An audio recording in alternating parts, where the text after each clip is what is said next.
Yung mineral box ng Alltech, yun yung kompleto na. May minerals na, may multivitamins pa, complete supplement.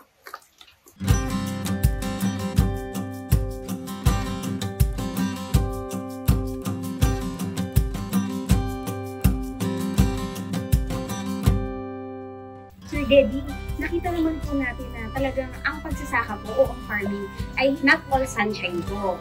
So, meron po ba tayong mga na-encounter po na problema natin sa pagsasaka? Oo. Nung una, lalo nung bago pa kami, siguro yung mga lumalapit sa amin stress pa.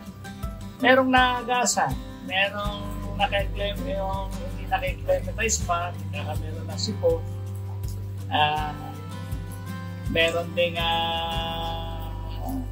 chance na minsan may nadidisgrasya.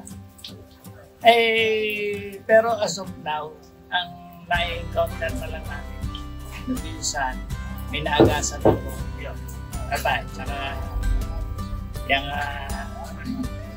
yung nawawala ng gatas, yun. Di ngayon naman may mga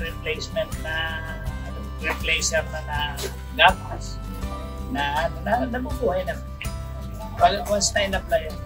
Ma'am Lorena, kayo po bilang katuwang po ni Sir Geddy at lagi pong hands-on po dito sa farm natin. Ano naman pong mga na-encounter niyo rin po o na-oobserbahan niyo po dito sa farm na nagiging problema niyo po? Oo. Ang napupuna ko, every time ay naghahanap ito ng, bukod dun kasi sa rumsol na pakain, naghahanap din kami ng organic, yung tawag dyan, silage.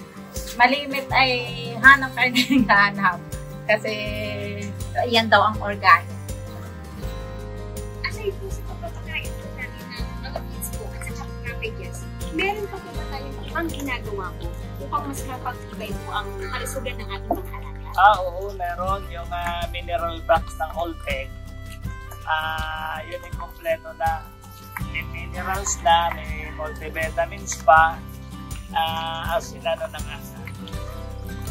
complete supplement. Bilang katulad po ngayon, maulan po ngayon, ang panahon po natin talagang pabago po. Pagdating naman po sa supplementation, sa ating mineral box, gaano po siya nagiging ka-helpful po para sa atin? As of now, nung may ginamit ng mineral box na Alltech, kasi may multivitamins siya, complete mineral. Ang napupuna ko, wala akong sinisip ko na baka, ganyan, hindi ka naman niya nakampanak doon. Medyo maliit lang siya, medyo nakapasa. Pero kita naman ninyo yung aking mga bagong anak, healthy naman. Kumbaga po, Sir Geddy, parang mas pinagtitigting po niya yung resistensya po. Oo, basta may vitamin, mineral, iba-iba ang mas mabilis siguro makabusog, may ma-absorb talaga ng mga mineral at saka vitamin na wala sa ating damo. Narito kami sa Geddy Feed Supply at saka yung sa anak ko sa ART. Dito nyo matatagpuan sa Sariaya, ART, sa Tumbaga. Doon na dito ang mineral block ng Alltech.